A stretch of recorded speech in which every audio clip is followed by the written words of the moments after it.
નમસ્કાર વિદ્યાર્થી મિત્રો, હું કનુ જોશી આપ સર્વે વિદ્યાર્થીઓનું ધોરણ 9 ગણિત વિષયના ક્લાસમાં સ્વાગત છે. વિદ્યાર્થી મિત્રો, આજના વિડીયો લેક્ચરમાં આપણે ચેપ્ટર નંબર 6 રેખાઓ અને ખૂણાઓ જેની અંદર પ્રમેયો વિશે શીખીશું. વિદ્યાર્થી મિત્રો, આની અગાઉના વિડીયો લેક્ચરમાં આપણે 3 પ્રમેયો વિશે શીખી ગયા: પ્રમેય 6.1, પ્રમેય 6.2 અને પ્રમેય 6.7. જે જોવાના બાકી છે તો વિદ્યાર્થી મિત્રો ખાસ જોઈ લો. એ 3 પ્રમેય મોસ્ટ આઈએમપી છે પરીક્ષામાં. એ 3માંથી કોઈ પણ એક પ્રમેય તમને પૂછાઈ શકે છે. બરાબર છે? ચલો, હવે બાકીના પ્રમેયો છે એ શું નહીં પૂછાઈ શકે? ના વિદ્યાર્થી મિત્રો, એવું નથી.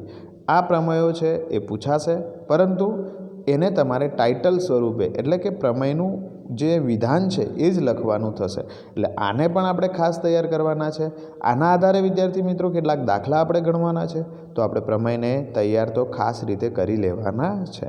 જોઈએ, સૌપ્રથમ આજે શરૂ કરીએ પ્રમેય 6.3. પ્રમેય 6.3 આપણને શું કહે છે વિદ્યાર્થી મિત્રો? જોઈએ તો જો એક છેદિકા, આને પ્રમેયનું વિધાન કહેવાય. શું કહેવાય? પ્રમેયનું વિધાન. બરાબર. તો જો એક છેદિકા બે રેખાઓને, એક શું હશે? છેદિકા હશે. બે રેખાઓને એવી રીતે છેદે કે અંતઃયુગ્મ કોણ, એવી રીતે છેદે કે અંતઃયુગ્મ કોણોની એક જોડ કેવી બને? સમાન, સરખી બને. એટલે બંનેના માપ કેવા હોય? સરખા હોય. તો બંને રેખાઓ પરસ્પર કેવી રેખાઓ હશે? સમાંતર હોય છે.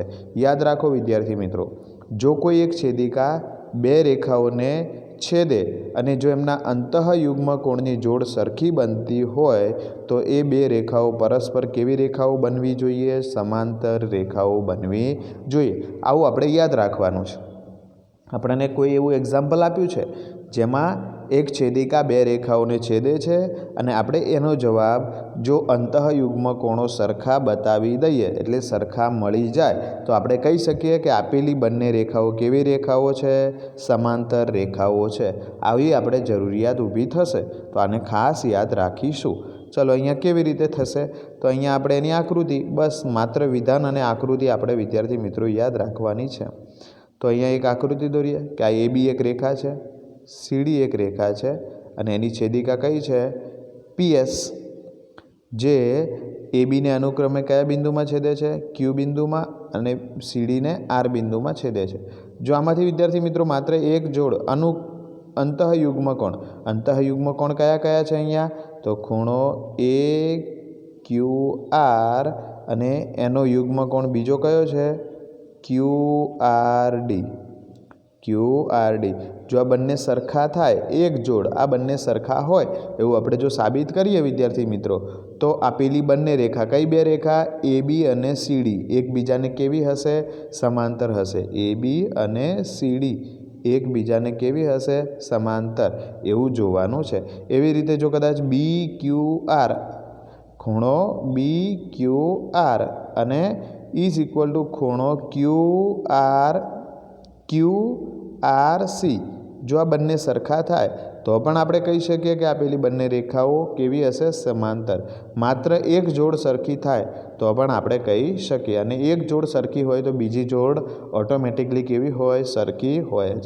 હવે વિદ્યાર્થી મિત્રો જોઈએ પ્રમેય 6.4. તો પ્રમેય 6.4 શું કહે છે આપણને? એક છેદિકા બે સમાંતર રેખાઓને છેદે.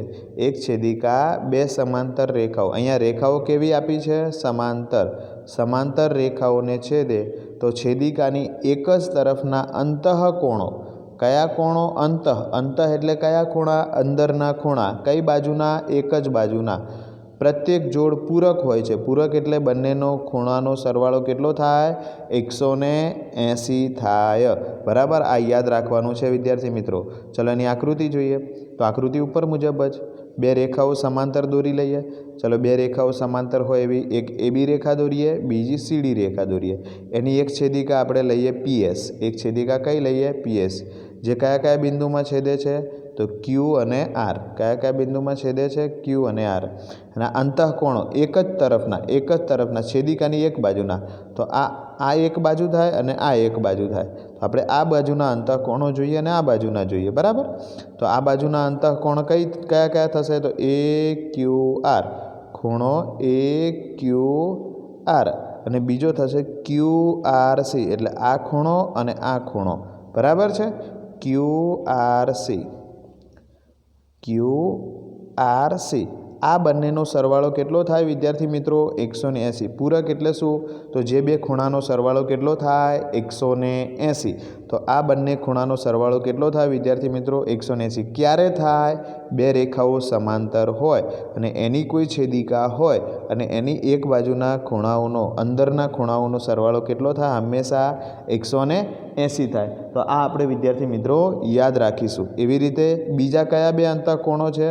તો બી ક્યુ આર અને ક્યુ આર ડી, એટલે આ ખૂણો અને આ ખૂણો વિદ્યાર્થી મિત્રો. તો બી ક્યુ આર વત્તા ક્યુ આર ડી, આ બંનેનો સરવાળો પણ કેટલો થાય? 180 થાય. તેના માટે શું શરત છે? એક છેદિકા બે સમાંતર રેખાઓ કેવી હોવી જોઈએ? સમાંતર. એને છેદે તો છેદિકાની એક જ બાજુ, તો આ એક જ બાજુ થઈ, બરાબર. એવી રીતે આ પણ એક બાજુ છે. તો એમના અંતઃકોણોની પ્રત્યેક જોડ કેવી હોય છે? પૂરક એટલે 180. ચલો નેક્સ્ટ જોઈએ વિદ્યાર્થી મિત્રો. પ્રમેય 6.5. પ્રમેય 6.5 શું કહે છે વિદ્યાર્થી મિત્રો? જો એક છેદિકા બે રેખાઓને એવી રીતે છેદે કે છેદિકાની એક જ તરફના અંતઃકોણોની એક જોડ પૂરક હોય તો બંને રેખાઓ પરસ્પર સમાંતર હોય. ફરીવાર સમજીએ શું કહેવા માગે છે. જો એક છેદિકા છે, બે રેખાઓને એવી રીતે છેદે છે, કોઈ પણ બે રેખા આ રીતે આપી છે, એમને એક છેદિકા છેદે છે, તો છેદિકાની એક જ તરફના અંતઃકોણો, એક તરફના અંતઃકોણો એટલે આને એક તરફના કહેવાશે, એવી રીતે આ બાજુ એક તરફના થશે, બરાબર. તો આપણે એક બાજુના જોઈએ. આ બે રેખાઓ આપી છે, એના આ બંને અંતઃકોણો આપ્યા છે, ની જોડ પૂરક હોય તો વિદ્યાર્થી મિત્રો જો આપણે આ બંને ખૂણાનો સરવાળો 180 બતાવીએ, બરાબર છે. તો અહીંયા આપેલ જોઈએ એ ક્યુ આર, ખૂણો એ ક્યુ આર વત્તા ખૂણો ક્યુ આર એસ, એટલે આ ખૂણો અને આ ખૂણો ક્યુ આર એસ નો જો સરવાળો આપણે વિદ્યાર્થી મિત્રો 180 બતાવી દઈએ તો આપેલી બંને રેખા એટલે એ બી અને સીડી કેવી હોય? સમાંતર. તો આપણે આવું સાબિત કરવું હોય ક્યાંય વિદ્યાર્થી મિત્રો કે ભાઈ આ રેખાઓ સમાંતર છે કે નહીં, તો એના માટે આપણે શું કરવું જોઈએ? અંતઃકોણોનો સરવાળો કેટલો બતાવવો જોઈએ? 180 સાબિત કરી દઈએ તો વિદ્યાર્થી મિત્રો ઓટોમેટિકલી આપણે કહી શકીએ કે આપેલી બંને રેખાઓ કેવી છે? સમાંતર છે. યાદ રાખજો વિદ્યાર્થી મિત્રો, દાખલામાં આપણે ખાસ જરૂર પડશે, ખાસ તૈયાર કરી લેજો. ચલો હવે જોઈએ પ્રમેય 6.6. તો પ્રમેય 6.6 આમાં વિદ્યાર્થી મિત્રો આપણે સાબિતી આપવાની જરૂર નથી, આપણે માત્ર વિધાન અને આકૃતિ જ યાદ રાખવાની છે. કેમ? તો આપણે માત્ર દાખલા ગણવામાં જરૂર છે. 10મામાં પણ આના આધારે દાખલાઓ પૂછાય છે, તો આને ખાસ યાદ રાખી લઈશું. જે રેખાઓ એક જ રેખાને સમાંતર હોય તે પરસ્પર સમાંતર હોય. કોઈ એક રેખા એ બીજી રેખાને સમાંતર હોય તો તે પરસ્પર શું હોય? સમાંતર. કેવી રીતે સમજીએ? ચલો, એક રેખા છે એલ, એ બીજી રેખા એમને સમાંતર છે. કોને સમાંતર છે? એમને. ચલો હું એક અલગ આકૃતિ દોરું. હવે આ એમ રેખા છે એ કોઈ એન રેખાને સમાંતર છે. કઈ રેખાને સમાંતર છે? એન. આ રેખા અને આ રેખા એકબીજાને સમાંતર છે અને આ એમ અને એન પણ સમાંતર છે. તો વિદ્યાર્થી મિત્રો આ જો એમ અને એન પણ સમાંતર હોય તો એમ અને એમ સમાંતર છે, એલ અને એમ સમાંતર છે. તો એનો મતલબ એલ અને એમ એન બંને પણ કેવી થાય? સમાંતર. આ જો આના જેટલી જ હોય અને આ બંને સરખી હોય તો વિદ્યાર્થી મિત્રો આ અને આ પણ કેવી જ હોય? સરખી જ હોય. કેવી રીતે? સમજો કે આ 5 છે, આ પણ 5 માપની છે, આ બંને સમાંતર છે, અને આ 5 છે અને આ પણ 5 માપની છે અને આ બંને સમાંતર છે, તો આ બંને પણ કેવી થાય વિદ્યાર્થી મિત્રો? સમાંતર જ થાય. તો અહીંયા રેખા એલ અને એમ સમાંતર છે, તો અને એમ અને એન સમાંતર છે, તો એનો મતલબ એલ અને એન પણ કેવી થાય? સમાંતર જ થાય. આવું આપણે યાદ રાખવાનું છે. નેક્સ્ટ પ્રમેય વિદ્યાર્થી મિત્રો 6.8 જોઈશું. પ્રમેય 6.8માં શું કહે છે? તો જો ત્રિકોણની એક બાજુને લંબાવવામાં આવે, આપણે ત્રિકોણ દોરીએ એક, આ ત્રિકોણ છે, ચલો આની એક બાજુને લંબાવું, હું આ બાજુને આ બાજુ લંબાવું છું. ત્રિકોણનું નામ આપી દઈએ એ, બી અને સી. આ બાજુને લંબાવી અને મેં એનું નામ આપ્યું ડી. બરાબર? એક બાજુને લંબાવવામાં આવે તો આ પ્રકારે બનેલ બહિષ્કોણ બંને અંતઃસમુખ કોણોનો સરવાળાને સમાન થાય છે. તો આને શું કહેવાય? બહિષ્કોણ, બહારનો ખૂણો. આને શું કહેવાય? બહારનો ખૂણો એટલે બહિષ્કોણ. તો બહિષ્કોણ કોની આગળ બનાવ્યો? બી આગળ. તો બી સિવાયના બે ખૂણા, તો એ અને સી. બી સિવાયના બે ખૂણા શું? એ અને સી. એને શું કહેવાય? અંતઃસમુખ કોણો. જે ખૂણા આગળ બહિષ્કોણ હોય એના સિવાયના બે ખૂણા, તો એના બે સિવાયના કયા ખૂણા છે? એ અને સી. તો આ બંનેનો સરવાળો, તો એનો મતલબ ખૂણો એ વત્તા ખૂણો સી એ કેટલો થાય? ઇઝ ઇક્વલ ટુ બહિષ્કોણ. તો બહિષ્કોણ કયો છે? એ બી ડી. બહિષ્કોણ એ બી ડી, બહારનો ખૂણો છે એટલે આને આપણે શું લખીશું? એ બી ડી. તો આ બંનેનો સરવાળો આના જેટલો થાય. એનો મતલબ શું થયો? કે આનો આ 70 છે, તો એનો મતલબ ખૂણો એ અને સીનો સરવાળો પણ કેટલો હશે? 70 જ થવો જોઈએ. બરાબર છે? તો એનો મતલબ કે આ 35 હશે અને ખૂણો સી પણ 35 હોય એવું બની શકે, અથવા આ 25 હોય અને આ 45 હોય એવું બની શકે. તો આ બંનેનો સરવાળો એ કોના જેટલો થાય? બહિષ્કોણ જેટલો થાય છે. તો અહીંયા જોઈ લઈએ કે આ બહિષ્કોણ ક્યાં આગળ છે? આકૃતિમાં સી આગળ, આ બહારનો ખૂણો. તો અંતઃસમુખ કોણ કયા કયા થશે? એ અને બી. તો ખૂણો એ વત્તા ખૂણો બી બંનેનો સરવાળો કોના જેટલો થાય? ઇઝ ઇક્વલ ટુ ખૂણો એ સી ડી. બહિષ્કોણ કયો છે? A C D. તો એ સી ડી જેટલો થાય. આ યાદ રાખજો, હું અહીંયા લખી દઉં છું વિદ્યાર્થી મિત્રો. ખૂણો એ વત્તા ખૂણો બી કોના જેટલો થાય? તો ખૂણા એ સી ડી જેટલો. બરાબર? આ લખી લેશો અને યાદ રાખી લેશો. ચલો વિદ્યાર્થી મિત્રો, ત્રિકોણનો બહિષ્કોણ એટલે શું? તો ત્રિકોણનો બહિષ્કોણ એટલે જો કોઈ ત્રિકોણની કોઈ પણ બાજુને એક તરફ લંબાવવામાં આવે, કોઈ ત્રિકોણ છે અને એની કોઈ એક તરફની બાજુને લંબાવવામાં આવે તો આપણે એક એવો ખૂણો મળે છે. તો આ જે ખૂણો મળે છે એવો ખૂણો મળે છે કે જે ત્રિકોણના જે શિરોબિંદુ પરથી લંબાવવામાં આવ્યો. કયા શિરોબિંદુ પરથી લંબાવવામાં આવ્યો? તો આ શિરોબિંદુ નામ આપી દઈએ એ, બી અને સી. તો સી ઉપરથી લંબાવવામાં આવ્યો તો શિરોબિંદુ પરના ખૂણા જોડે રૈખિક જોડ રચે છે. રૈખિક જોડ, રૈખિક એટલે 180. તો અહીંયા આગળ લંબાવેલો છે એ, બી, સી.